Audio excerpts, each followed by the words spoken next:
Mesdames, Messieurs, bonjour. Alors aujourd'hui, le but de cette vidéo est de vous montrer comment configurer la connexion entre le serveur MCP de BigQuery ainsi que Claude. Donc pour ce faire, euh, donc là je suis sur GCP BigQuery, mais avant même de vous montrer la configuration dans BigQuery, je vais aller sur Claude et juste vous montrer en fait le connecteur en question. Donc là, on va dans Connector. Vous pouvez voir que là, il n'y a rien. Je fais Add, Browse Connectors. Et là, si je tape BigQuery, euh, voilà, il est là. Je fais Connect. Et vous pouvez voir que ici, en fait, on va me demander deux identifiants. Donc, l'authentification Client ID et l'authentification Client Secret. Ici, pour obtenir ces informations-là, justement, on va devoir se rendre sur GCP et non pas BigQuery, mais API Service. On va aller dans Authentication Consent Screen.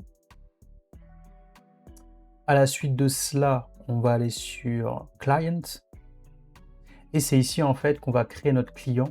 Et lorsqu'on aura créé notre client, on va obtenir un fichier JSON avec les identifiants en question. Donc c'est parti, Create Client. Ici, je fais juste Web Application.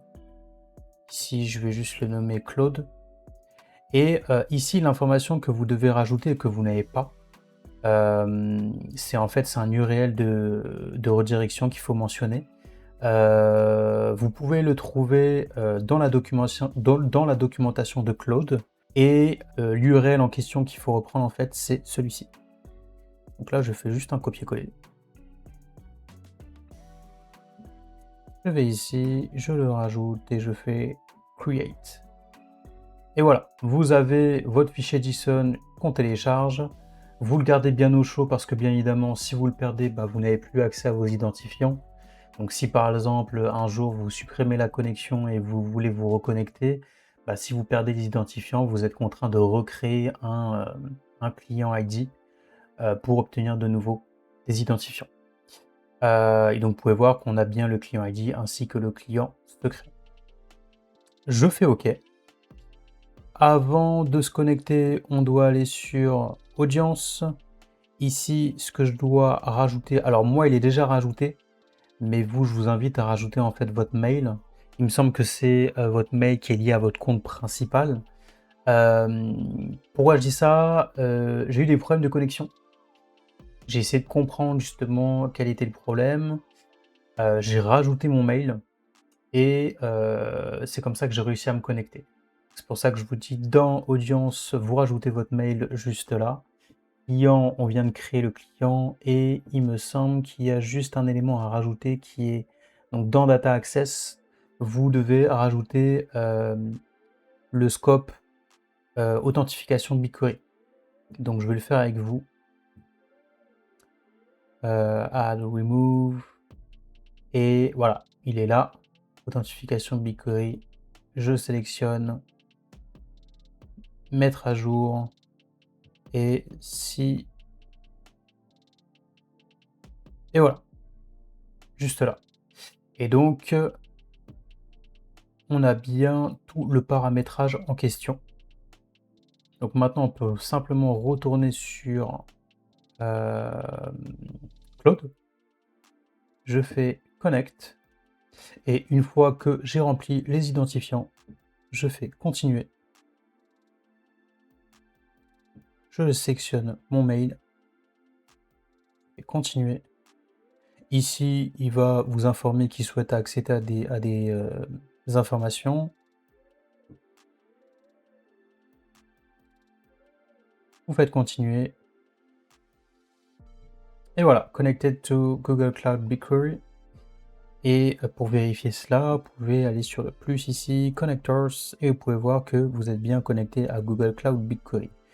Petite information, en fait, Claude a demandé à accéder à des données. Les données en question, vous allez le voir, c'est juste là. Je vous montre. On repart dans le connecteur. Always allow, always allow. Et en fait, c'est ça. Ce que vous voyez ici, tool permissions avec execute SQL, read only, get data info, get dataset info, get table info, list dataset IDs, list table IDs, write, delete tools, execute SQL. Ce sont en fait toutes ces permissions-là qui vont permettre à Claude d'aller chercher l'information, prendre en compte le contexte et également d'exécuter du SQL pour nous donner des informations. Donc voilà, vous avez la connexion entre Claude ainsi que le serveur MCP de BigQuery. Petite information que je voulais vous montrer, il s'est connecté en fait à un projet. Donc je vais dans BigQuery. Le projet en question, c'est celui-ci, Data Project 491416. Et donc ici, il a accès à ces deux tables-là, à ces deux bases de données. Donc là, au sein de cette base de données, j'ai 3 tables. Et ici, j'ai également 3 tables.